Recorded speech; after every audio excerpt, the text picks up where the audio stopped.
A wide draw.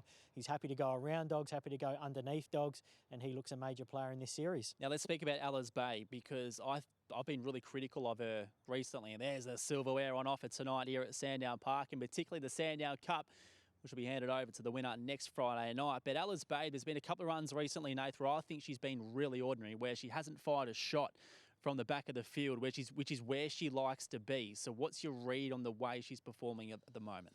Well, she's only had the 3 runs back from the seasonal spell, where they gave her a good 3 or 4 months off to have that whole seasonal break. Now, her run at Wentworth Park, which we got to see the replay there behind max capacity, she didn't really go early. She got shuffled back and she closed off quite strong. She was then scratched from the final of the Associations Cup, had a couple of weeks off and went to Warrnambool. Now, she didn't fire a shot at Warrnambool, and that was no surprise to me. The last time she went to Warrnambool, she did fall. It's a short run to the corner. It's most probably wasn't the ideal race for her to show her best, but it was most probably a run that was needed under race circumstances at that 650 to keep her up to the mark for her 700 metre race last week, in which she was out the back again and she was most probably going to run third. Reiterate was in front. Len Franco was about to take the lead. He lost a bit of concentration. She got a full steam of momentum as the interference happened close to the fence, ripped down the outside and won convincingly.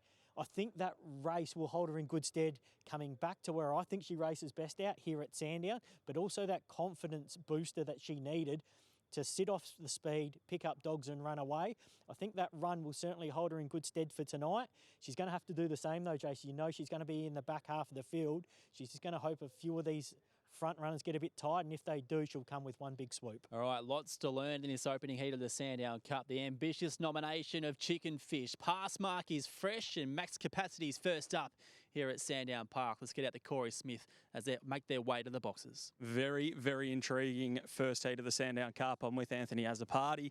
Recent acquisition to the kennel. He's been a dog in New South Wales that's shown he's had a massive engine from day one. What are the expectations going into this? I don't know much about the dog, really. What Charlie told me, he's got a bit of opinion of him. Look, he definitely can stay. So he had a trial here on Wednesday and went fair. So we'll just hope he can find a bit. When we say fair in the trial, you don't have to give us the times if you don't want to, but does it give you more confidence after he trial? Look, he didn't break the 31, which is, you want to get that 30 and 60. So, look, I wasn't here for the trial. Yeah, look, he's got to find a bit to, off that trial. All right, well, good luck. And another intriguing runner with a very intriguing man, the best-looking man in greyhound racing, if you ask him, Paul Labella. Chicken Fish, weird name, weird preparation coming to a 700, but I get the feeling that you've got a little bit of confidence coming into this. Well, I'm not here for me good looks, to be honest. So the dog's here to win, and we'll just see what happens. It's a big ask for the dog, but the race is tonight, not in 4 weeks. So what's the worst thing that can happen? We get beaten and we go home. All right. Well, box 3, is that gonna suit him? Yeah, it definitely wants the fence.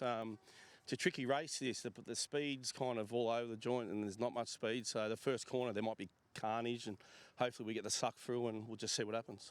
And just a quick question from Brooke Ennis. Brooke, Alice Bay broke 42 seconds last week. Does that give you the confidence that she's back to her best? Yeah, I think it probably gives her the confidence as well.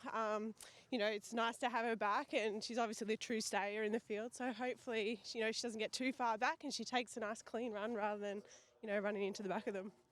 Oh, well, good luck there. It's a ripping field for the first heat of the Sandown Cup, and I'll tell you what, judging by the speed that these guys are walking to the boxes, I reckon these greyhounds will set some fast times. Yep, and the speed of Paul Labella would be undoubtable as well. It looks like all he's been eating is chicken and fish, given the way he's carved off weight over the past few weeks. As Sky Racing 1 are about to join us, and Nathan Rooney, this is it, Heat 1 of the Sandown Cup. Top 2 from each of these to progress to the Group 1 final next Friday night. How are you tackling the opening one? It's a hard heat, Jace, to dissect, but I went 8, 4, 6 and 2. I went 8 max capacity on top. I think he can handle a wide draw. He's had a few recent 700s at Wentworth Park in the Gardens to hold him in good stead. I think he's had a local trial at the track. He knows where he's going. I expect him to go forward forward, put himself right in the thick of the action, and he can handle a wide draw. 8 on top for me. 4, Ella's Babe in for second. She'll be at the back. She'll be flashing home. I think she gained a little bit of confidence last week in running down Reiterate and Lanfranco. That'll hold her in good stead to come with one big run late. 6, Pass Mark. He's a genuine group performer. He's just had 8 weeks between runs. A little bit of a question mark on how fit he is here for 715 metres first up. And then for fourth, I put in number 2, Puppeteer. Anthony wasn't happy with the trial in the pre-market comments, but I just think he's a genuine 700, close to the fence. He'll improve under the care of Anthony Azzopardi.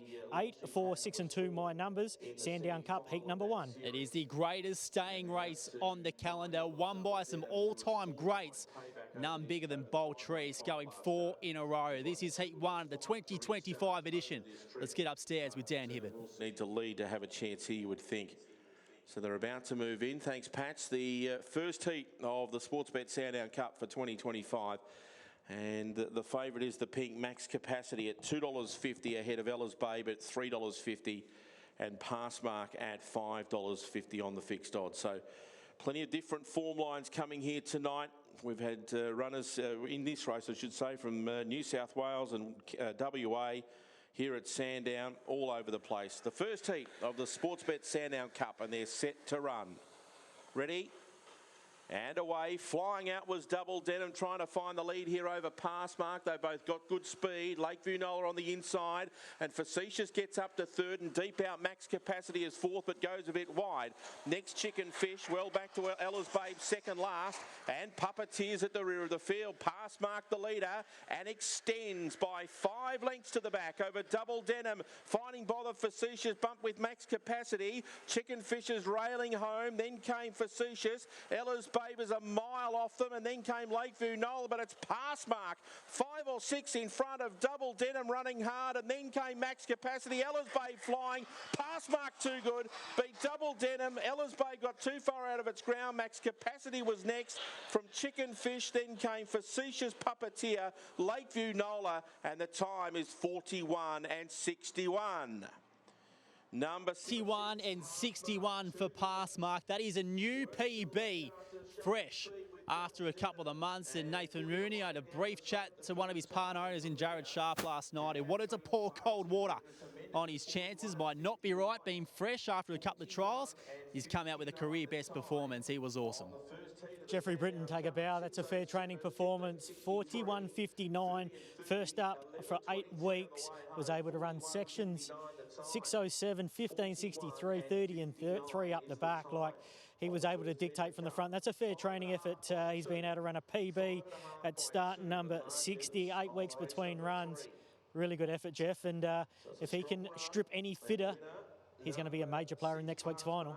He's going to be better for the run, no doubt about that. And one thing that he does carry in is not only increased fitness base, but class. It is something, Nathan, that isn't exactly consistent throughout a lot of these greyhounds who are stepping up for the first time to the 700 metres tonight. And I think when we get to the big stage, get to this situation where the pressure is on, that is what stands out. Yeah, certainly. And we did see that in the replay that we watched when you ran unreal speed to, length and a half in a Group 1 at the Meadows only, 8 or 9 weeks ago. So he went to Perth and produced some really good runs there. He finished off in a free-for-all, beating Shake and Bake by 6.5 lengths. He's just a bona fide, genuine stayer. The 8-week freshen up certainly done him no harm. He's had that base fitness, as you touched on pre-race. Maybe the connections thought he might have been a run or two short, but Jeff certainly has his dogs really fit the way he works them, and coming back to the racetrack, he was able to produce his best here tonight. And if it doesn't flatten him and it makes him better for the run next week, now that's the next question that no doubt we'll touch on moving forward. He only has to produce a run like that with them sections to be right in this final. 100%. Corey Smith is with Nick Britton and Passmark after the opening heat of the Sandown Cup. Nick Britton, Passmark, he's an out-and-out stayer. We've seen that for 6 or so months now, that he just competes in this top class. When he went to the front, you've got to be confident. But did you have in the back of your mind that he hadn't had a race for 2 months?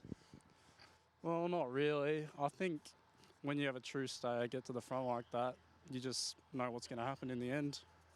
So there was a little bit of confidence, I sense, coming into the race, and then even more confidence when he hits the front. Yeah, absolutely. Well, he doesn't always hit the front too often, but when he does, he's able to run times like that and beat dogs as good as him. Where's his owner tonight, Jared Sharp? Is he slacking off somewhere, or did he make the trek out?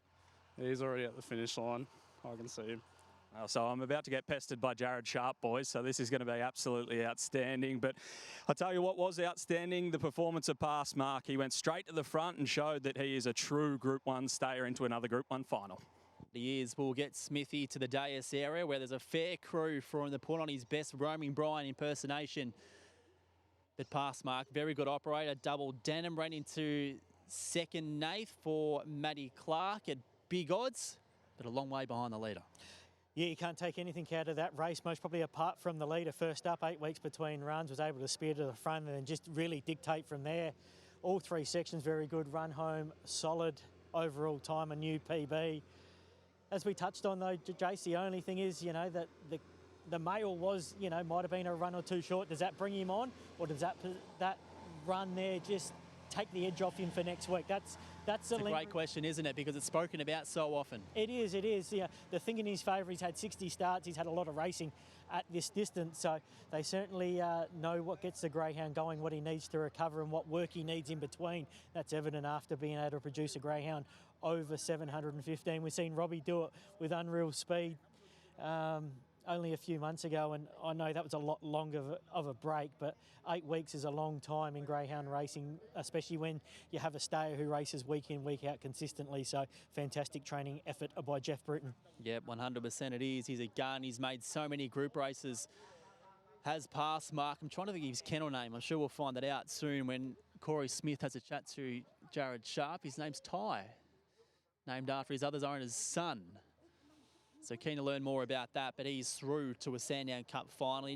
Nath, have you ever owned a stayer or trained a stayer? A half a stayer, yeah. He was half a stayer. Yeah, well, he wasn't a bona fide top line stayer, but he was a little handy greyhound that a syndicate of mates purchased a few years back, named Rioli and Cyril. Yeah, well, at that time he was named Wizard, yeah, after Willie, because he was at West Coast, but.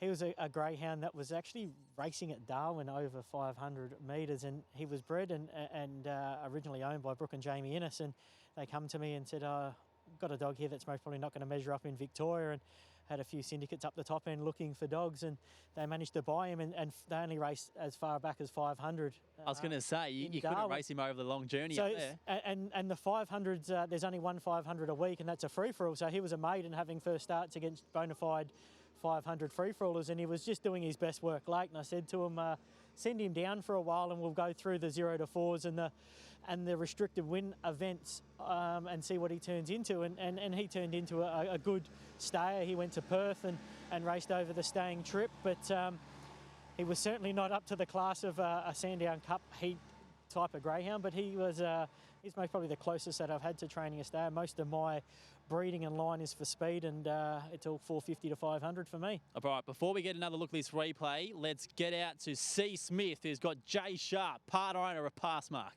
Well, we gave Jared Sharp a little bit of a clip, but he is here and unfortunately not wearing a hat, and he's already told me that I have to drive you next week. Yes, that's your job. There's going to be a few of us too, so you might want to get a bigger bus. Well, if you hire the bus, I'll drive it out of you next week, but in all seriousness, this dog's been an awesome dog for you guys. I know he's a bit of a favourite of the whole ownership group, and to be able to get him through to another Group 1 final is pretty special. It's amazing, really, because I come in here tonight, I didn't expect that. He's had almost 2 months off. His last race was in Perth. He's only had 2 trials, and I thought box 6 against proven stayers.